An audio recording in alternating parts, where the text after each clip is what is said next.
Shalom amigos estudiosos de las Escrituras. Antes de empezar nuestro estudio de hoy, quiero hacer un paréntesis para comprensión del lector en este estudio, ya que usaremos diferentes versiones bíblicas. Una es la traducción hebrea, la cual usa las expresiones más cercanas con respecto del nombre del Padre Celestial, y usaremos algunos textos de las versiones normales de las traducciones bíblicas. Las palabras y los nombres que encontrarán en la Biblia hebrea son: Yahshua, en el hebreo significa Yahweh salva, Salvador. Hamashiach, Mesías, Salvador. Yahweh, en hebreo se aplica por las consonantes, YHVH, el yo soy, él es, él será. Éxodo 3:14.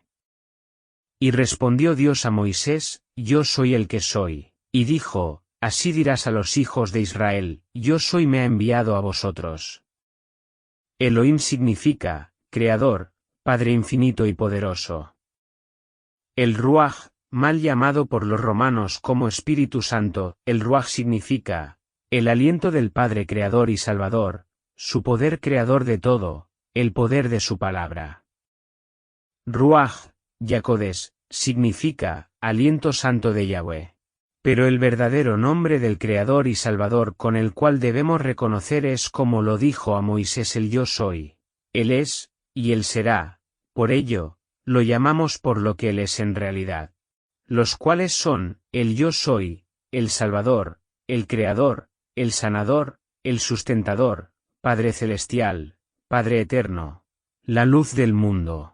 Aunque para el hebreo el verdadero nombre del Creador es invocado con el primer aliento de vida al nacer, tanto en la naturaleza como en el hombre, cada vez que respiramos sin saberlo mencionamos el nombre del Creador y Salvador. Salmos 150, 6. Todo lo que respira, alabe a Yahweh. Pues, lo recordó los hombres, cuando estuvo entre nosotros: Yo soy el camino, la verdad y la vida. Después de hacer estas aclaraciones, entramos a nuestro estudio de hoy, titulado, Yahshua es el mismo Yahweh. Es otro mensaje difícil de entender para muchos estudiosos de las Escrituras, y es acerca de la unicidad del Padre Celestial, o también llamado por el apóstol Timoteo como el misterio de la piedad. Pues cuesta al hombre comprender, que para el Padre Celestial no hay nada imposible. Jeremías 32, 27. Yo soy el Señor, Dios de toda la humanidad. ¿Hay algo imposible para mí? Lucas 1, 37. Porque para Dios no hay nada imposible. A pesar de que la Biblia ha sido traducida en diferentes idiomas, que han perjudicado muchas expresiones correctas, por culpa de la traducción pasando del hebreo al griego y después al latín. Pero gracias al Padre Celestial aún tenemos la verdad en la Biblia. Solo debemos ser obedientes al seguir sus instrucciones de escudriñar las Escrituras, mas no leer simplemente. Invita al creyente a cavar para encontrar el tesoro escondido en ellas de su completa verdad. Pues hay pasajes, con mucha luz, que aclaran la mente, pero que a veces no se logran ver por los afanes de este mundo, por el orgullo y fanatismo. Se debe estar dispuesto a la humildad para obedecer la palabra del Creador para ser entendidos. Daniel 12, 3. Los entendidos brillarán como el resplandor del firmamento, y los que guiaron a muchos a la justicia, como las estrellas por toda la eternidad. El objetivo del Creador es preparar a sus fieles en conocimiento de la verdad, para alumbrar la tierra con su gloria. Jeremías 33, 3. Leamos diferentes versiones. Clama a mí, y yo te responderé y te revelaré cosas grandes e inaccesibles, que tú no conoces. Clama a mí y te responderé, y te daré a conocer cosas grandes y ocultas que tú no sabes. Pero a pesar de estos reveladores textos, para el que solo lee la Biblia, se queda con el texto a la letra de Deuteronomio 29, 29. Y no se dan cuenta que lo que no les deja entender es la oscuridad de la duda. No debe haber duda alguna del poder del Creador, todo lo revela a sus hijos fieles los que buscan la verdad. Se debe entender que para el Creador no hay nada oculto, ni secretos ni egoísmo como lo ha enseñado Satanás. Al contrario, es puro, limpio, dispuesto a darlo todo, porque no busca lo suyo, pues no peca. El estudioso de las Escrituras debe entender que si en el Creador hubieran secretos o egoísmos pecaría. Depende del corazón del hombre, lo que alcance a comprender o no de la palabra, depende de la disposición. El deseo de recibir chorros de luz, y ser valientes cuando encuentren la verdad, para aceptarla después de haber caminado en el error, y enfrentarse a la oposición con amor y humildad. Apocalipsis 10, 10 al 11. Entonces tomé el librito de la mano del ángel, y lo comí, y era dulce en mi boca como la miel, pero cuando lo hube comido, amargó mi vientre. Y él me dijo, es necesario que profetices otra vez sobre muchos pueblos, naciones, lenguas y reyes. A los hombres la verdad no se les hace fácil, por culpa del tiempo que llevan en una creencia que tenían como verdadera, y darse cuenta que gran parte de lo que creían no era verdad, y menos, tener que corregir los errores, y aceptar que se habían equivocado por poner los ojos en el hombre, y no en el estudio por sí mismos en la Escritura, bajo la dirección del Padre Celestial. Pero volveremos a leer Deuteronomio en otra versión para comprenderlo mejor. En la Biblia de los Jubileos nos dice Deuteronomio 29, 29. Lo encubierto del Señor nuestro Dios es descubierto a nosotros y a nuestros hijos para siempre, para que hagamos todas las palabras de esta ley. Aclara que el Creador todo lo revela a sus siervos, porque en él no hay secretos. Para Satanás ese fue su mayor odio hacia su Creador, al creer que no se le revelaba como él quería, y por lo tanto con ira enseñó que nadie lo puede ver, cuando, él mismo es la principal prueba de su gran amor. Ahora, veamos lo que el Creador nos revela a través de la Escritura, sobre el misterio de la piedad. Veamos un poco el significado de la palabra piedad. En hebreo, el término que indica piedad es rajamim, y deriva de la palabra rejem, que significa útero. El útero es el órgano a través del cual se crea un fuerte vínculo entre una madre y su hijo. Solo unidos con el Padre Celestial, se podrá conocer todo lo que Él está dispuesto a revelar a sus hijos. Mientras no se tenga esa unidad con el Padre, no se podrá entender la verdad, aunque esté enfrente de nuestros ojos. Éxodo 20, 3. No tendrás otros dioses delante de mí. Si este pasaje se refiriera solo a dioses paganos, entonces, ¿cómo le llamaríamos al Hijo el cual es el Mesías, el Salvador?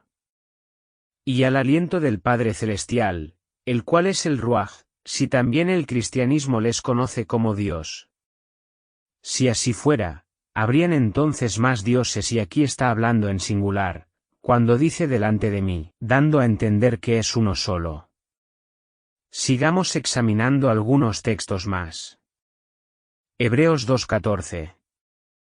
Así que, por cuanto los hijos participan de carne y sangre, él, igualmente participó también de lo mismo, para anular mediante la muerte el poder de aquel que tenía el poder de la muerte, es decir, el diablo. Nos dice que el Padre Creador, también participó como un hijo de carne y sangre, para ser también visto a los hombres como Padre Salvador. Veamos nuestro texto revelador. Primera de Timoteo 3 y 16.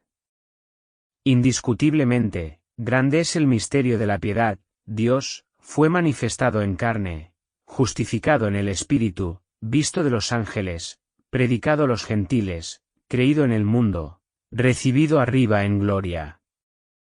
Versión hebrea. Primera de Timoteo 3:16. Grande, sin duda alguna, es la verdad fundamental de nuestra fe, que anteriormente estaba escondida. Él fue manifestado en la carne, y probado justo en el Ruaj. Visto por Malachim, y proclamado entre todas las naciones, confiado por todo este mundo, y levantado al cielo en gloria. El apóstol le llama misterio de la piedad, mejor dicho, el misterio del amor que estaba escondido por Satanás, Porque para el hombre es un misterio, le es difícil de entender que no hay tres dioses, que el mismo Yahweh Creador, es el mismo Salvador, y el mismo Ruaj, el cual es el aliento del Creador. Dice el texto, indiscutiblemente este es el misterio de la piedad, pero no porque el Creador tenga misterios. El misterio está en la mente pobre del hombre, porque se le dificulta ver que para el Creador y Salvador no hay imposibles, que por la mala comprensión de las Escrituras limitan y bajan al Creador a la condición de hombre pecador. No es difícil ver en el texto de Timoteo que Yahweh el Creador, fue manifestado en carne, se hizo hombre, para que le vieran con sus propios ojos, pero no le vieron, no le reconocieron, y tampoco vieron su justificación en el Ruaj. Porque creía y vivía la verdad de su propia palabra. Fue visto de los ángeles porque el Padre Creador se hizo primero ángel, para que los ángeles le vieran y le reconocieran, pero no fue posible. Lo vieron solo como un hijo y como hermano, mas no como padre. El mismo pensamiento es igual al de los hombres en la tierra, lo vieron como un profeta, como hijo. El Padre Creador quiso que le reconocieran por sí mismos, pero la ceguera en sus mentes no les dejó ver. Porque tanto en la mente de los ángeles como en la mente de los hombres se sembró la cizaña, la enseñanza de Satanás, que había otro que no se podía ver, mucho mayor, majestuoso, muy grande a la vista de ellos, sentado en un trono, y que si estaban ante su presencia morirían. Pues, quedó en la mente del hombre que el Creador era el fuego consumidor, que mataba con su resplandor a cualquiera que le viera.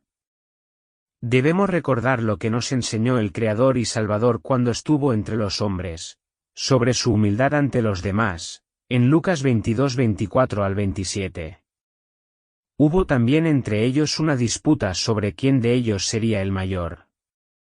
Pero él les dijo: los reyes de las naciones se enseñorean de ellas, y los que sobre ellas tienen autoridad son llamados bienhechores, mas no así vosotros, sino sea el mayor entre vosotros como el más joven, y el que dirige, como el que sirve. Porque, ¿cuál es mayor, el que se sienta a la mesa, o el que sirve? ¿No es el que se sienta a la mesa? Mas yo estoy entre vosotros como el que sirve. Esta manifestación debían ver los ángeles y los hombres por sí mismos con la dirección del Ruaj, que el mayor es quien sirve, pues tienen un falso concepto del Padre, como si no se pudiera esforzar ni hacer nada ni estar con pecadores, solo dar órdenes, juzgar para sentenciar, con trajes de realeza como son los reyes de este mundo. Estaba tan ocupada la mente en las falsas enseñanzas, que no les permitió ver el amor y la humildad del Padre entre ellos, ni cada palabra que salía de su boca, cuando les enseñaba la verdad acerca del reino de los cielos. Lo vieron tan lejos de ellos, y por lo tanto no comprendían que el reino de los cielos estaba frente a ellos. No vieron que el Padre Creador vino al mundo y se presentó como Salvador. Pero el velo que puso Satanás en sus ojos fue mayor. Quiere el Padre Creador que lo descubran tal y como Él es, pero pocos lo logran ver. Pensemos por un momento, que un padre sacrifique su hijo inocente por los pecados de otros. No lo veríamos como algo justo, aunque se hiciera por amor, ¿verdad? A menos que no nos importe el dolor del que sufre por nuestros malos actos. Un padre bueno y perfecto se presenta como responsable por los malos actos de sus hijos, pues, como padre, es el responsable y protector de ellos. Por ello, no manda a nadie al sacrificio, se presenta él mismo. En el cielo explicaba a los ángeles por todo lo que iba a padecer, pues era el único que podía hacerlo. Era el Padre en representación por el pecado de sus hijos. Se preparó, alimentándose de la luz de su gloria y conocimiento mientras estuvo en el cielo, para mantener la fe en su propia palabra, durante el tiempo que estaría en la condición de hombre. Su única conexión con su divinidad y su infinita palabra era la oración. Mateo 4 y 13 al 17.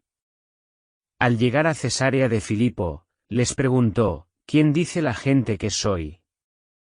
Bueno, le respondieron, algunos dicen que eres Juan el Bautista, otros, que eres Elías, y otros, que eres Jeremías o alguno de los profetas. El Salvador con ternura les vuelve a preguntar, ¿y vosotros, quién decís que soy? Entonces Simón Pedro declaró, tú eres el Mesías, el Hijo de Dios vivo. Con alegría le contesta, bienaventurado tú Simón, hijo de Jonás, porque ningún mortal te ha revelado esto, sino mi Padre que está en los cielos. Por eso te digo que tú eres Pedro, y sobre esta piedra voy a edificar mi iglesia, y el poder del abismo no la vencerá. Vemos el anhelo del Padre, en que sus hijos entiendan con claridad quién en realidad es Él. Todos lo veían solo como profeta, pero uno solo dijo quién era y la respuesta agradó al Salvador. Pues era una revelación, porque muchas cosas no se entienden por la mala interpretación de la letra en la Escritura. Por eso el testimonio vivo del Padre Salvador era importante para su pueblo, lo que no comprendieran a la vista, por dureza de corazón, era entonces por revelación. Debían ver que era el Padre manifestado en Hijo, y cualquiera que entendiera que era el Hijo del Creador, tenía que tener en su mente claro que era uno, que era el mismo Creador. La lucha por la verdad, también ha sido con los traductores de la Biblia, ya que al escribir tampoco creían que al presentarse como hijo nacido de mujer, pudiera ser el mismo Creador, debido a las falsas enseñanzas de Satanás, que al yo soy, nadie lo podía ver ni tocar, pero se hizo humano y por lo tanto, el mal de la muerte lo tocó, por amor habitó entre pecadores y como Padre cargó con la culpa de su creación.